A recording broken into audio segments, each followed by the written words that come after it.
Okay, so this is a little trick I wanted to share with you. If you're like us, we typically don't keep our middle jump seat in the Honda Odyssey.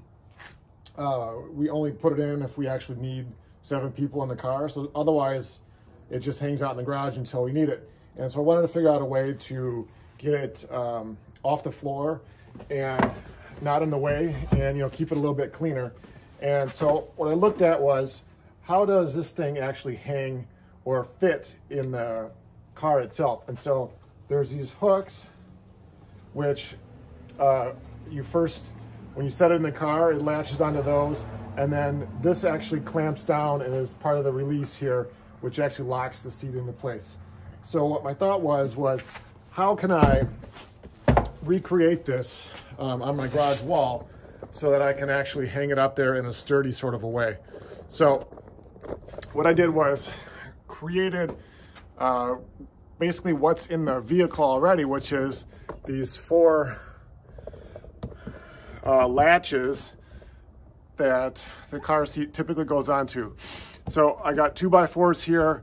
These are screwed into the studs, and then these are these latches that you would typically like put on your fence or something like that. So it's really heavy duty, and this stuff is in there because it's in the stud, and also it's raised away from the wall, so this actually will fit and clip in correctly. So I'm going to show you here how this works.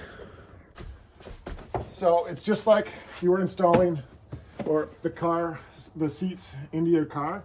So first you come in and latch it onto the bottom here. So even though this thing's heavy, all you got to do is get those 2 latches on the bottom and then push it up and it clips in. So now you can see it's on the wall, as sturdy as can be. And to get it out, it's the same process.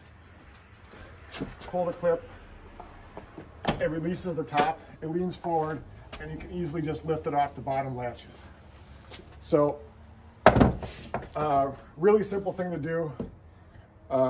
And I'll put the link to these. I just got these at Home Depot, the fence latches. And very simple thing to do, and hopefully you find it helpful.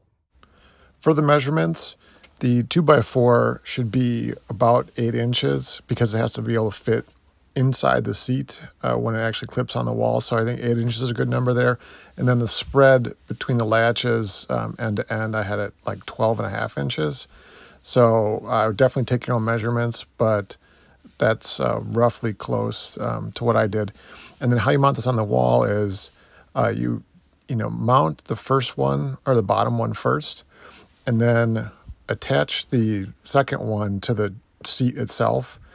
And then when you line it up against the wall, you put the bottom row on, you put the seat in the bottom, and then line up the top one against the wall, and then just take a marker and mark where it's at, and then screw that in second. So you get a perfect alignment on the spacing between the two.